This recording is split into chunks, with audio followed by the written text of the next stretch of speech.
بپذیرید بینندگان عزیز رادیو آزادی و کاربران بینهایت گرامی آزادی ویدیو، همه آنهایی که هر صبح بر وقت صحبت ما را تماشا میکنند و منتظر خبرهای تازه از من شعله گل خواجه میشوند.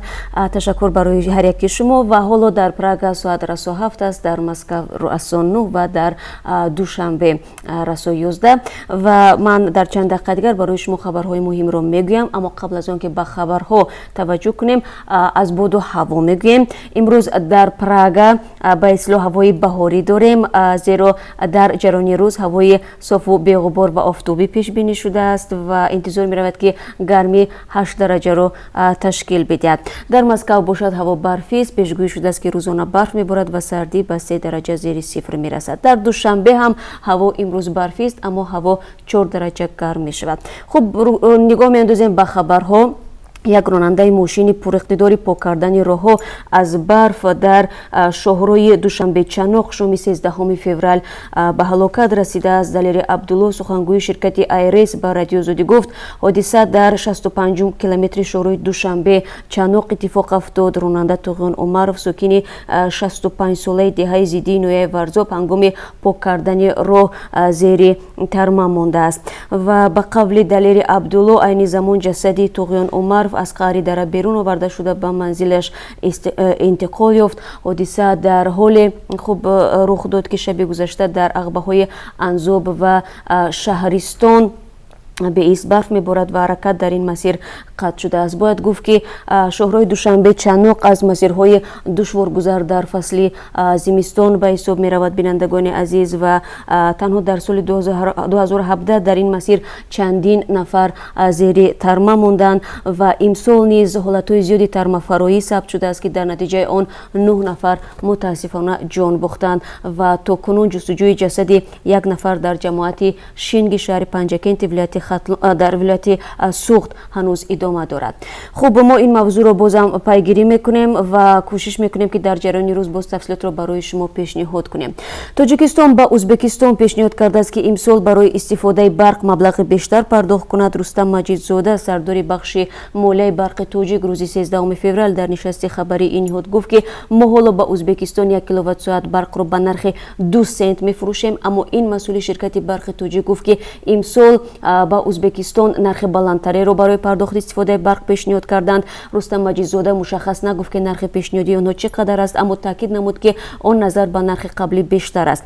با گفته این مسئول شرکت برق تاجیک درباره نرخ انتقال برق امسال تا هنوز با ازبکستان به توافق نرسیدند و افزود هدف از پیشنهاد کردن نرخ بلندتر این افزایش دادن درآمد برق تاجیک و بهبود بخشیدن به وضع انرژی کشور می باشد. حالا تاجیکستان از همه بیشتر به افغانستان و ازبکستان برق صادر میکند. قیمت برق صادراتی تاجیکستان به افغانستان سر هر کیلووات ساعت 4 سنت را تشکیل میدهد. اما میرزا اسماعیل زاده رئیس شرکت برق تاجیک گفت آنها با ازبکستان دیگر برق را عوض نمیکنند، یعنی بارتر نمیکنند، بلکه تنها به این کشور برق میفروشند. سالهای قبل تاجیکستان با ازبکستان در فصل تابستان برق داده، در فصل زمستان از این کشور برق میگرفت.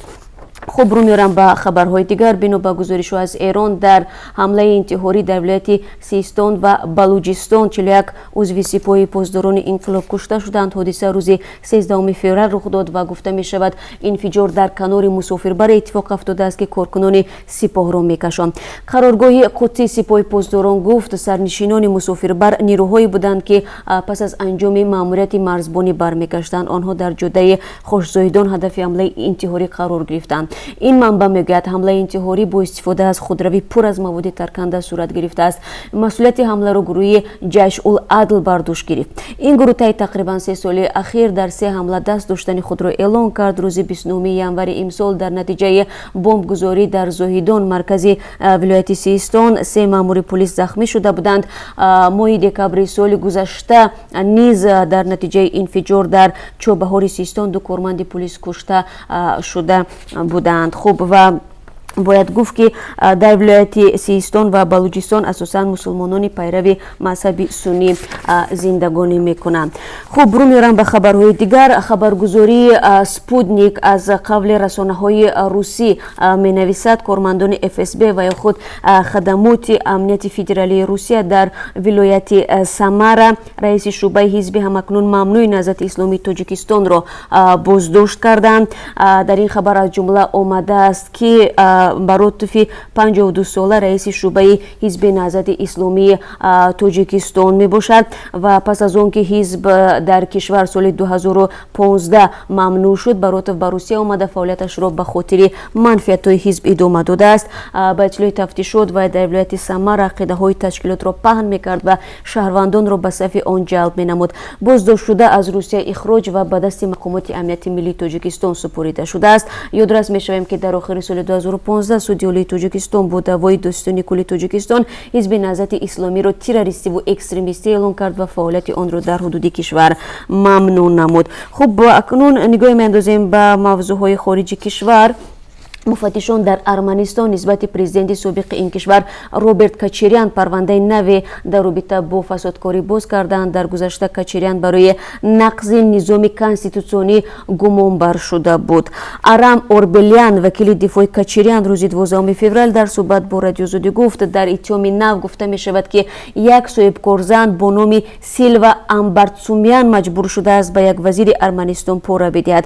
вакили дифоъ аз ин беш суҳбат накард. худи Амбарцумян моҳи октябр ба Радиозодӣ гуфта буд ки соли 2008 маҷбур шудааст ба вазири он замон экологияи Арманистон Арам Харуцунян ба андозаи 14 миллион доллар пора бидиҳад. хуб ва тавре гуфта мешавад ин Качерян ҳанӯз маълум нест ки дар куҷо қарор дорад ва ҳанӯз Никол Пашинян дар пайи эътирозҳои хиёбонии мардум моҳи май ба мақоми нахуствазирӣ интихоб шуд ва Качерян бори аввал моҳи июли порсол барои истифодаи нерӯ алайҳи эътирозгарони мухолифин дар давоми ҳукмронии 10-солааш дар солҳои 1998 то 2008 гумонбар дониста шуд. хуб бармегардам ба хабарҳои Тоҷикистон. мақомот дар Тоҷикистон иҷрои қарореро пурзур мекунанд ки мувофиқи он андозаи як қабр набояд аз 2 метр дарозӣ ва 1.5 метр паҳноӣ бештар бошад. ин меъёрҳо дар қарори ҳукумати Тоҷикистон дар бораи тартиби нигаҳдорӣ ва истифодабарии қабристонҳо муайян шудааст ва мақомоти иҷроияи шаҳрунавиҳо дар тамоми ҷумҳурӣ муваззаф шуданд иҷрои бандҳои онро назорат кунанд. бинобар ин қарор мақомоти худидораи шаҳру деҳот барои ҳар як қабристон китоби қайди дафншудаҳо ва санги мазори онҳоро бояд таъсис бидиҳанд. ин қарор ҳамчунон қоидаҳои рафтори зиёраткунандагонро низ дар қабристон танзим мекунад. дар банди 8 он аз ҷумла гуфта мешавад мутаваҷҷеҳ бошед дар дохили қабристон вайрон кардани тартиботи ҷамъиятӣ ва дар ҳолати мастӣ ҳозир шудан ва чарониндани чорво аз ин ба баъд манъ мебошад. мувофиқи ин санад ҳар қабристону оромгоҳ дар Тоҷикистон бояд нафари мурдашу ва қабркан дошта бошад ки метавонанд ба корафтодагон бо пул хизмат расонанд. хуб бинобар суннати роиҷ дар Тоҷикистон дар аксарияти маворид қабрро барои нафари даргузашта қабркан омода мекунанд. таври мову шумо медонем ва акнун аз ин рӯ иҷрои талаботи ин қарор низ бештар аз ин ба баъд ба дӯши ҳамин қабрканҳо меафтад ва бояд бозам таъкид кунам ки мувофиқи ин санад масофаи байни қабрҳо аз ин ба баъд ба андозаи на зиёда аз 1 метр аз ҷониби дарозии онҳо ва на зиёда аз ним метр аз ҷониби паҳноии онҳо муқаррар карда мешавад. ва нигоҳе меандозем ба Ӯзбекистон. дар ятимхонаҳои Ӯзбекистон то 1 июни соли 2019 дурбинҳои наворбардорӣ насб мешавад. президенти ин кишвар 11 феврал фармон дар бораи чораҳои иловагии тақвияти ҳифзи иҷтимоии кӯдакони ятимро имзо кард. дар асоси ин фармон вазорати маорифи халқӣ вазифадор шудааст ки дар ятимхонаҳо дурбини наворбардориро насб кунад. расонаҳо дар бораи хушунат дар ятимхонаҳои Ӯзбекистон дар гузашта борҳо гузориш доданд ва мо дар ин бора гузоришҳоро дар радиои озодӣ низ пахш карда будем наворҳояшро ва фармони президенти он кишвар ҳамзамон афзоиши маоши омӯзгорону мураббиён ва кӯмакпулӣ ба тарбиятгирандагони ятимхонаҳоро ҳам дар назар дорад. خب و یک خوشخبری هم داریم در آزمون بین‌المللی نانوتکنولوژی که به شکل غایبانه و میان بیش از 8000 طالب علم از 28 کشور دنیا برگزار شد. تاجیکستان را گروهی از خوانندگان گیمنازیای تاجیکستان روسیه هوتامپو نمایندگی کرد. دلیرپیرov خواننده صنف 10 این مکتب در آزمون مقام اول را کسب نموده. خوانندگان صنف‌های 8 و 11 نتیجه های خوب به دست آوردند. خوانندگان تاجیک با غالبیت در بخش غایبانه آزمون به دور نهایی آنکه قرار است در روسیه برگزار شود راه یافتند. این بار اول نیست که اسم خوانندگان مکتب هوتامپو در فهرست بهترین نانوتکنولوژی های نورس قرار می گیرد.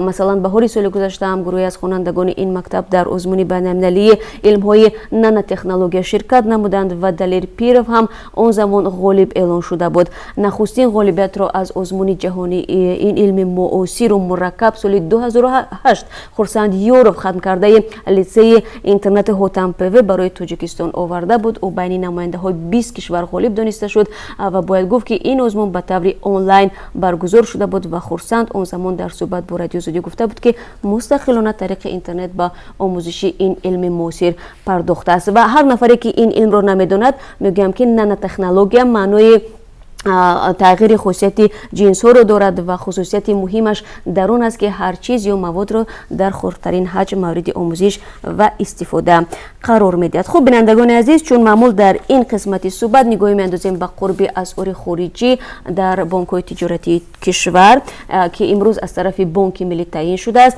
$1 9 سومانی و 43 درم، 1 یورو 10 سومانی و 69 درم و 1000 روبل روسی 143 سومانی و 60 درم است. و بینندگان عزیز، با سپاس از یک شما که در این چند دقیقه ما را همراهی کردید. ما خبرهای از این زیاد داریم، چون در جریان روز امروز قرار است نشست خبری گمرک برگزار شود و همچنین وزارت کارهای داخلی تاجیکستان نیز نشست مطبوعاتی دارد که طور مشاهده ها نشان میدهد دائم در این نشست خبری معلومات های زیاد و نو پیشنهاد خبرنگاران میگردد. از این خاطر برنامه های ما را دنبال کنید. بعد از 3 ساعت دیگر من پخش مستقیم دارم بازم با شما سرخط خبرهای روز و همین گونه برنامه خبری که ساعت 1 به وقت پراگا تقدیم شما می شود، یعنی رسو 6 ساعت بعد من شما را بازم منتظر می شوم. روزی خوب داشته باشید.